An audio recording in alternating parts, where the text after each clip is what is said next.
Hi hello నమస్తే welcome to universal talkies. నేను మీ anchor Soumya.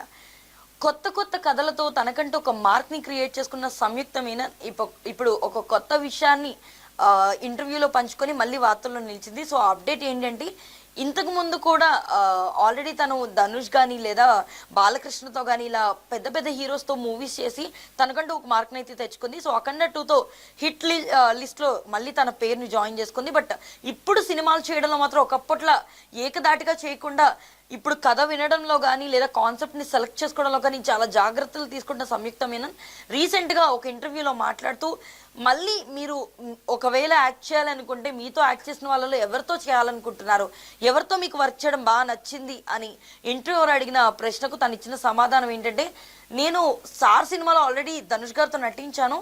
So ఆయన యాక్టింగ్ లెవెల్స్ కానీ లేదా ఆయన సెట్లో ఉండే విధానం కానీ చాలా అట్రాక్టివ్గా ఉంటుంది.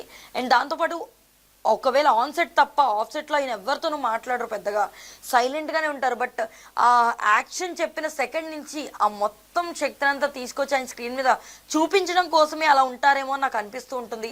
సో నా యాక్టింగ్ కానీ లేదా ఆయన స్క్రీన్ ప్రెజెన్స్ కానీ అండ్ ఆయన యొక్క ఆబ్సెన్స్లో కూడా ఆయన ఎంతో పద్ధతిగా మనకు అనిపిస్తారు, ఆన్ సెట్ కానీ ఆఫ్ సెట్ కానీ.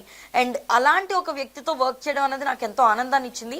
కుదిరితే మళ్ళీ తిరిగి ఆయనతోనే నేను యాక్ట్ చేయాలనుకుంటున్నాను అని చెప్పేసి ఆయన చెప్పడం, సంయుక్త మీనన్ చెప్పడం అయితే చూస్తున్నాం. సో ప్రెసెంట్ అయితే ధనుష్ రకరకాల సినిమాలతో తమిళ ఇండస్ట్రీతో పాటు తెలుగులో కూడా తనకంటే ఒక గుర్తింపుని అయితే తెచ్చుకున్నాడు.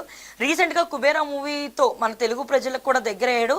సో తిరిగి మళ్ళీ కొత్త సినిమాలు అయితే మనం ధనుష్ లెక్కలో చూడబోతున్నాం. ఇంకా సంయుక్త మీనన్ అయితే కొత్త కథలు వింటూ అన్ని భాషల్లో కూడా తనేంటో ప్రూవ్ చేసుకునే పనిలో ఉన్నారు. సో చూడాలి మరి వీళ్ళిద్దరి కాంబినేషన్లో ఈ మాటలతో ఏమైనా కొత్త సినిమా రావచ్చా, ధనుష్తో పాటు తను మళ్ళీ తిరిగి నటించా అనే విషయం చూడాలంటే కొంతకాలం వేచి చూడాల్సిందే. సో మరిన్ని ఇలాంటి అప్డేట్స్ కోసం మా ఛానల్ని ఫాలో అవ్వండి.